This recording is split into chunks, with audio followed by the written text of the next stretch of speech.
नमस्कार दोस्तों and welcome to my channel. आज हम करेंगे यूटेट यानी उत्तराखंड टीचर एलिजिबिलिटी टेस्ट के सीडीपी यानी चाइल्ड डेवलपमेंट एंड पेडागोजी के पीवाईक्यू प्रीवियस ईयर क्वेश्चंस बाल विकास एवं शिक्षण विज्ञान के।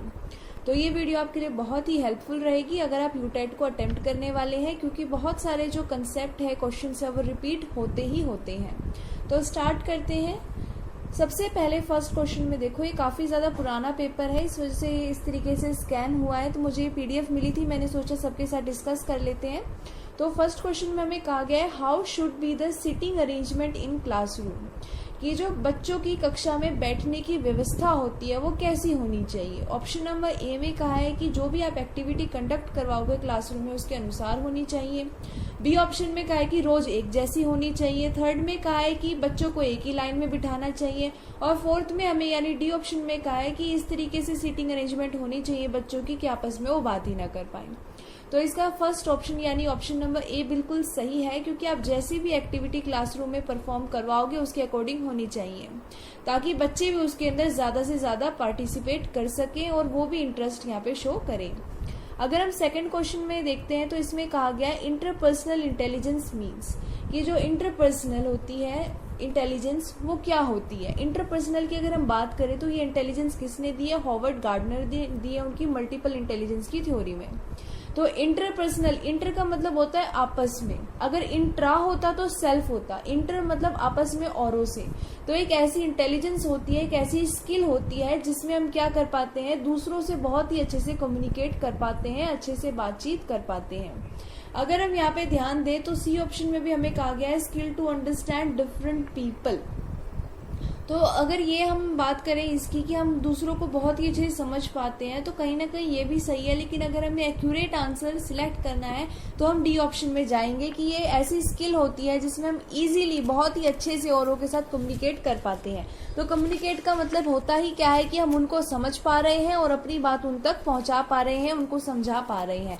लेकिन सी ऑप्शन तो छोटा हो गया, उसके अंदर सिर्फ और सिर्फ ये कहा गया है कि हम औरों को सिर्फ और सिर्फ अपनी बात, ये नहीं कहा गया कि कम्युनिकेट कर पा रहे हैं या नहीं कर पा रहे, इसमें कहा है कि हम सिर्फ उनको समझ पा रहे हैं, ये नहीं कहा कि हम भी खुद अपनी बातों को उन्हें समझा पा रहे हैं या नहीं पा रहे हैं। ठीक है, तो they are good at communicating verbally, जिनके पास ये इंटेलिजेंस होती है वो बातचीत करने में बहुत ही अच्छे होते हैं, वो दूसरों के पर्सपेक्टिव से भी चीजों को देख पाते हैं और औरों के साथ एक पॉजिटिव रिलेशनशिप जो है उसको क्रिएट करते हैं।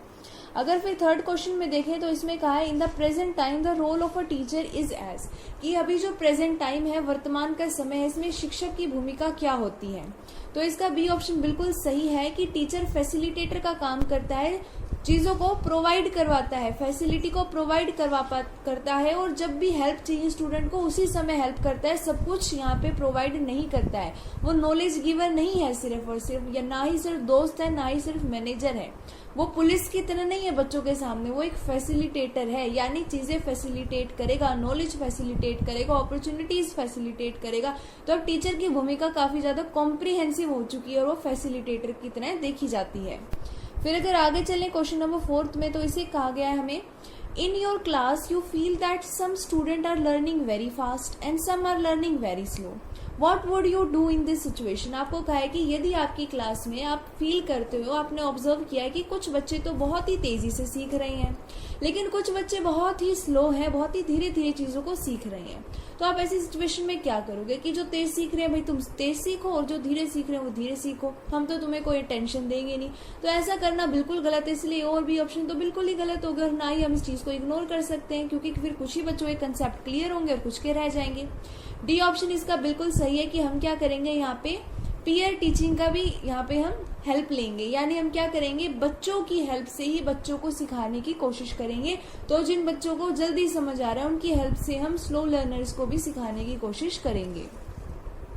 फिर अगर आगे चलते हैं तो हम देखते हैं क्वेश्चन नंबर 5 में हमें कहा गया है इन view of teaching learning process a good teacher is one who, कि अगर आप ध्यान रखते हैं शिक्षण अधिगम प्रक्रिया को दृष्टि से एक अच्छा शिक्षक वह है जो, यानी अगर हम ध्यान दें टीचिंग लर्निंग के प्रोसेस से, तो एक अच्छा शिक्षक कौन होता है, जो सिर्फ और सिर्फ इस बात में कामयाब हो जाता है, सफल हो जाता है कि बच्चे क्लास में बातचीत ना करे, बिल्कुल पिन ड्रॉप साइलेंस बना कर रहे, या फिर जो बच्चा बात करेगा उसे बहुत ज्यादा सजा दे, पीटे मारे, या फिर वो न्यूट्रल हो, उसे फर्क ही ना पड़े, जिसको बोलना है बोलो, मैं तो अपना काम करूंगा और चला जाऊंगा। या फिर वो ये सोचे कि अगर बच्चे बात कर ही रहे हैं तो इनकी बातों को मैं सही डायरेक्शन में चैनलाइज कर दूं और उसको एक लर्निंग रिसोर्स की तरह यूज करूं।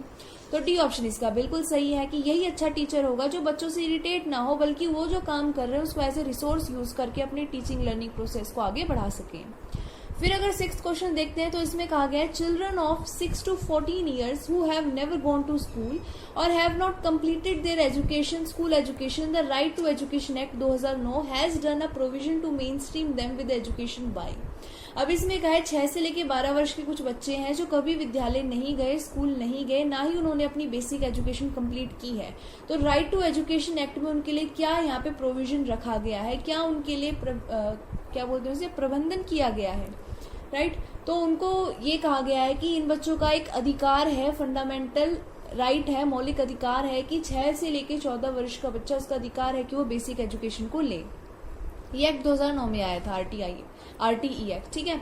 तो इसमें यही कहा गया है कि 6 से 14 वर्ष और जो डिसेबल बच्चे हैं वो 6 से लेके 18 वर्ष तक के हैं, उनको ये free and compulsory education provide करवाई जाए। तो इसका बी ऑप्शन सही है कि उनके लिए स्पेशल ट्रेनिंग का इंतजाम किया गया था, ना कि उनके लिए कोई स्पेशल स्कूल खोले गए, ना ही उनके लिए टीचर्स ऐसे अपॉइंट किए गए जो अलग विद्यालय में उन्हें पढ़ाएंगे, और ना ही उनके लिए कोई स्पेशल सिलेबस बनाया जाएगा, क्योंकि वो उसी सिलेबस को पढ़ेंगे। बस टीचर्स को थोड़ी एक्स्ट्रा ट्रेनिंग दी जाएगी, बच्चों के ऊपर थोड़ा ज्यादा जोर दिया जाएगा ताकि वो भी अच्छे से चीजों को सीख सकें, ठीक है, कहीं पे कमी ना रहे। तो इसका बी ऑप्शन बिल्कुल सही है। फिर आता है हमारा 7th क्वेश्चन, इसमें हमें मैच द फॉलोइंग करना है। तो इसमें कुछ यहाँ पे हमें थ्योरीज दी गई हैं और ये इंटेलिजेंस की थ्योरी है, और फिर हमें बताना है कि ये थ्योरी किसने दी है। तो अगर हम यूनिफैक्टर थ्योरी की बात करते हैं, यानी जो ये बताती है कि इंटेलिजेंस को सिर्फ यूनि यानी मोनो वन जो फैक्टर है सिर्फ उसे वही प्रभावित करता है, तो इसकी बात करते हैं थॉर्नडाइक। तो फर्स्ट को हम मिला देंगे थर्ड से। फिर अगर हम बात करें मल्टी फैक्टर थ्योरी की, जो ये कहते हैं कि बहुत सारे फैक्टर हैं जो इस पे प्रभाव डालते हैं। तो अगर मल्टी की आप बात करते हैं तो फिर यहाँ पे अगर आप देखते हो तो एक मिनट, यूनिफैक्टर को मैंने गलती से मिला दिया है, बल्कि जो मल्टी फैक्टर थ्योरी है वो दी है थॉर्नडाइक ने। एक मिनट, इसको इरेज कर देते हैं।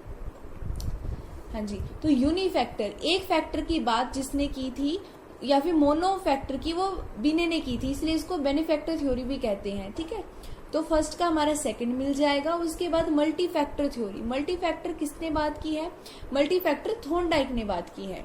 और ग्रुप फैक्टर की बात किसने की है, अगर आप ध्यान से याद करते हैं तो जो ग्रुप फैक्टर है उसकी थ्योरी यहाँ पे थर्स्टन ने दी थी। तो ये हो गया, 3D थ्योरी की बात की थी गुलफोर्ड ने। तो इस तरीके से हमने मिला दिया है, तो आप इसको अप्रोप्रिएट ऑप्शन जो वो चूज कर सकते हैं। अगर आप देखें तो डी जो है वो फर्स्ट से मिला है, तो डी के फर्स्ट में से फर्स्ट सिर्फ एक तो ये ऑप्शन है और दूसरा ये वाला ऑप्शन है। फिर अगर हम बात करें सी की, तो सी हमारा कौन सा है, सी है फोर्थ। लेकिन अगर आप दोनों में ही देखोगे तो यहाँ पे दोनों में ही इसे सेकंड बता के रखा हुआ है, तो इसमें एक गड़बड़ दे रखी है। और बी अगर हम देखें तो बी हमारा थर्ड है जो इस ऑप्शन में हमें देखने को मिलता है, इसलिए हम इसी ऑप्शन को टिक करेंगे। ये दोनों यहाँ पे इन्होंने इंटरचेंज कर रखे हैं, ठीक है। इसके बाद अगर हम आगे चलते हैं तो if a child of your class remain quite often then what will you do. यदि आपकी कक्षा का कोई विद्यार्थी है, कोई बच्चा है जो हमेशा ही चुप रहता है, तो आप क्या करोगे, क्या उस पर कोई अटेंशन नहीं दोगे, या फिर उसे साइकोलॉजिस्ट के पास ले जाओगे सीधे, या फिर आप कोशिश करोगे कि आप उस रीजन को पता कर पाओ कि ये बच्चा इतना शांत क्यों रहता है, या फिर उसके पेरेंट्स से टॉक करोगे। देखो, सबसे पहले तो हम खुद कोशिश करेंगे कि हम उस बच्चे का रीजन पता कर सके। अगर फिर भी बात नहीं बनती है तब हम टीचर से, पेरेंट्स से बात करते हैं, और फिर भी बात नहीं बनती है तब जाके उस बच्चे को साइकोलॉजिस्ट को हमें दिखाना होता है। 9th क्वेश्चन में हमें कहा गया है continuous and comprehensive evaluation means, कि कंटिन्यूअस और कॉम्प्रिहेंसिव इवैल्यूएशन का मतलब क्या है। तो कंटिन्यूअस का मतलब तो होता है कि जो डे 1 से स्टार्ट हो जाए, जैसे बच्चे ने एडमिशन लिया वैसे ही उसको ऑब्जर्व किया जा रहा है, कंटिन्यूअसली उसको असेस किया जा रहा है, इवैल्यूएट किया जा रहा है। और कॉम्प्रिहेंसिव का मतलब होता है सिर्फ अकेडमिकली नहीं, बल्कि उसको नॉन अकेडमिक वे में भी, नॉन स्कॉलास्टिक वे में भी उसको असेस किया जा रहा है। तो इसका बी ऑप्शन बिल्कुल सही है कि हम बच्चे को लगातार, रेगुलरली और साथ ही में स्कॉलास्टिक और नॉन स्कॉलास्टिक या को स्कॉलास्टिक एरियाज के अंदर हम उसको रेगुलरली इवैल्यूएट कर रहे हैं, असेस कर रहे हैं।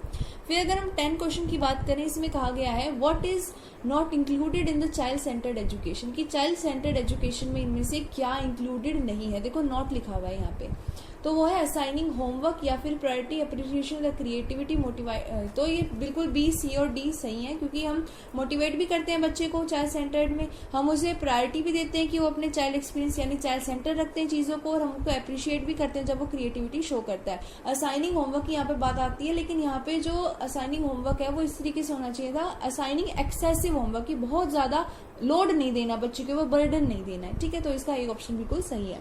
फिर आता है हमारे पास project method is founded by, कि जो प्रोजेक्ट मेथड है, प्रयोजना विधि है, इसके प्रतिपादक यानी इसको किसने फाउंड किया है, किसने इसको खोजा है, तो इसको खोजा है विलियम किलपैट्रिक ने, तो इसका सी ऑप्शन बिल्कुल सही है। फिर आगे चलते हैं, तो 12th क्वेश्चन हमें कहता है 3 important points of evaluation process are. सबसे पहले आपको ये पता होना चाहिए कि जो इवैल्यूएशन है वो एक ट्राईपोलर प्रोसेस है। क्या है? ट्राईपोलर, यानी इसके 3 पोल हैं, 3 चीजें इसमें एक साथ मिलकर काम करती हैं।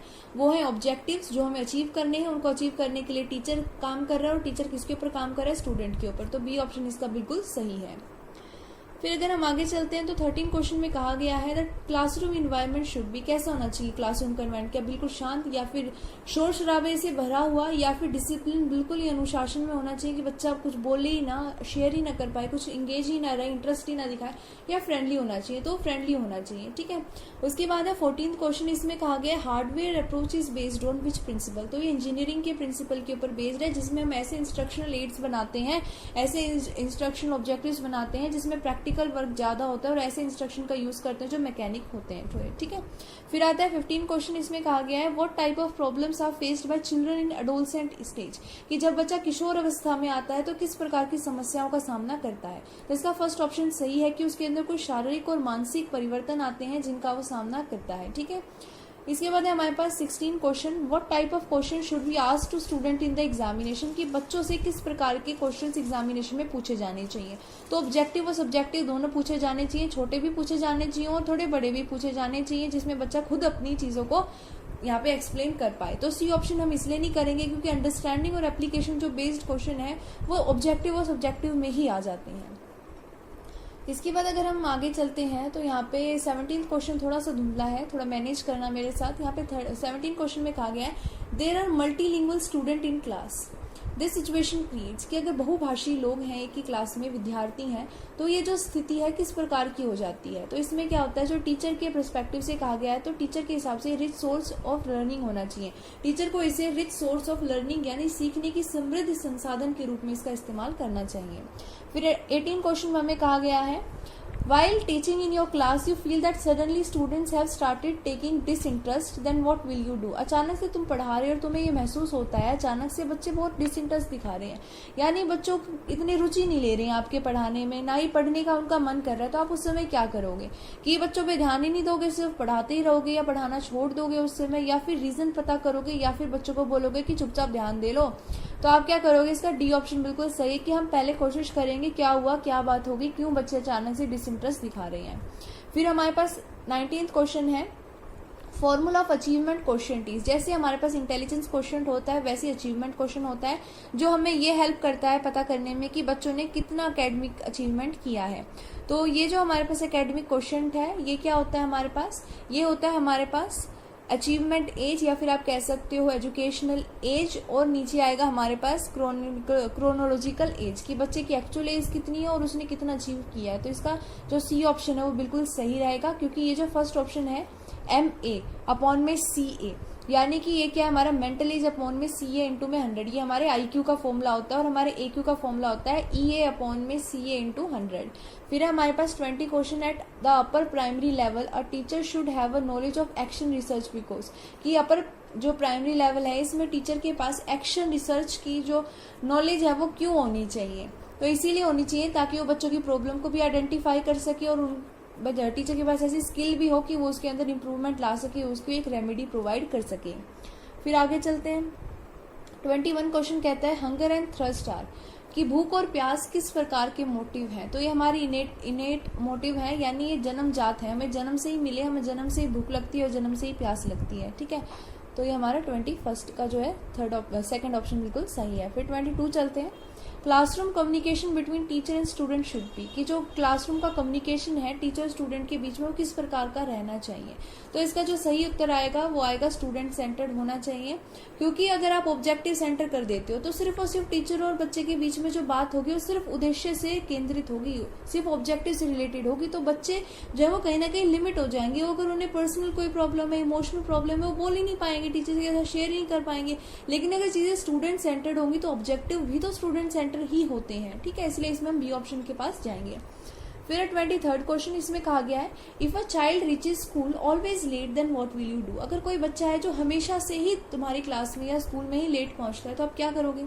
तो आप उसको डांटोगे कि बार बार क्यों कर रहे हो, क्यों लेट आ रहे हो, या फिर सीधे जाके प्रिंसिपल से कंप्लेन करोगे, या पेरेंट्स से फोन करोगे, या फिर आप एक बार बच्चे से पूछोगे कि और पता करने की कोशिश करोगे क्या बात होगी, क्यों इतना लेट आते हो रोज। तो डी ऑप्शन इसका सही है, पहले बच्चे से ही पता करेंगे, बाद में ही हम प्रिंसिपल या पेरेंट्स के पास इस चीज के बारे में जिक्र करेंगे। फिर है 24 क्वेश्चन इसमें कहा गया है, which approach is most appropriate in education in the present context. तो इसका बी ऑप्शन बिल्कुल सही है, कंस्ट्रक्टिविस्ट अप्रोच, यानी कि सृजनवादी उपागम। ये इस तरीके का उपागम है, अप्रोच है जिसके अंदर बच्चा खुद अपनी नॉलेज को एक्टिवली कंस्ट्रक्ट करता है।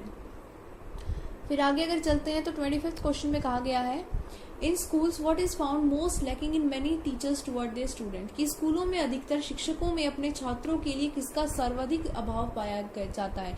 इनमें से किस चीज की कमी रहती है टीचरों के पास? गुस्सा तो बहुत भरा हुआ है, बहुत टीचर ऐसे होते हैं, बहुत गुस्सेल होते हैं, बहुत क्रोध करते हैं, और बहुत सारे लोग एक्यूज करते हैं, बच्चों के ऊपर दोष लगाते हैं, तुम्हारी वजह से ही हुआ, तुम ये कर रहे हो, तुम्हारे मतलब बच्चों के ऊपर सारा इल्जाम लगाते हैं, और हेटरेड नफरत भी करते हैं। कुछ लोग घृणा भी रखते हैं बच्चों के प्रति, किसी एक बच्चे को बहुत ज्यादा पीट देते हैं, किसी एक बच्चे के साथ बायस हो जाते हैं। तो this is not appropriate behaviour of teacher.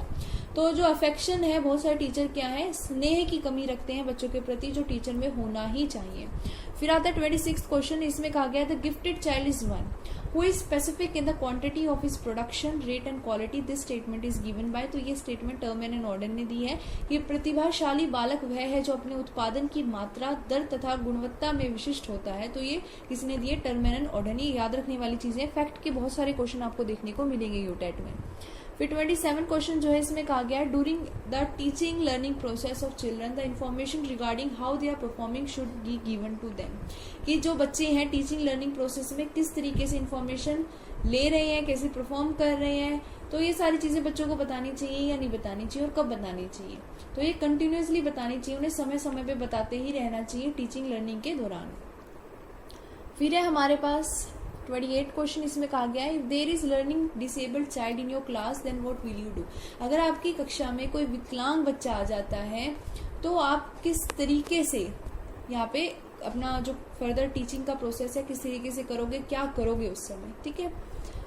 देखते हैं। तो डू नॉट पे एनी अटेंशन टू हिम, ये तो बिल्कुल ही गलत है, अटेंशन तो बहुत ज्यादा जरूरी है उसके लिए। आप ये बी ऑप्शन इसका सही है कि हम ये कोशिश करेंगे ताकि हम पता कर सकें किस प्रकार की डिसेबिलिटी है बच्चे को, किस प्रकार की विकलांगता है, किस प्रकार से उसको अधिकम जो है सीखने में परेशानी है। उसके बाद हम अपने एफर्ट्स करेंगे, अपनी तरफ से प्रयास करेंगे कि हम उन्हें सिखा सकें, ठीक है। उसके बाद है 29 क्वेश्चन, इसमें कहा गया which statement is not true regarding recommendation of NCF 2005। Not true का है, ठीक है, ये ध्यान रखा करो।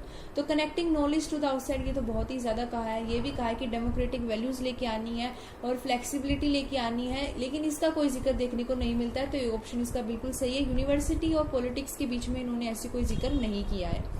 और फिर 30 क्वेश्चन, इसमें कहा गया for the language development of child it is important to. अगर बच्चे के अंदर आपको जो भाषा है उसका विकास करना है तो आपको क्या करना पड़ेगा? आपको उन्हें बहुत सारी अपॉर्चुनिटीज देनी पड़ेंगी, बिल्कुल सही है।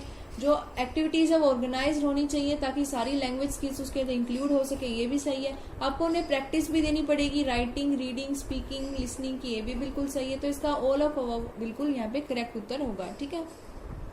तो ये सीडीपी के हमारे क्वेश्चन थे प्रीवियस ईयर्स के, और बहुत ही ज्यादा हेल्पफुल रहेंगे। अगर आप देखोगे तो बहुत बार ऐसा होता है कि कुछ कंसेप्ट अगर हमारे रह भी जाते हैं तो जब हम क्वेश्चंस को अटेम्प्ट करते हैं तो वो जो हमारे रह जाते हैं ना कंसेप्ट, वो भी हमें आने लग जाते हैं, वो भी हम सीख जाते हैं। Thank you for watching.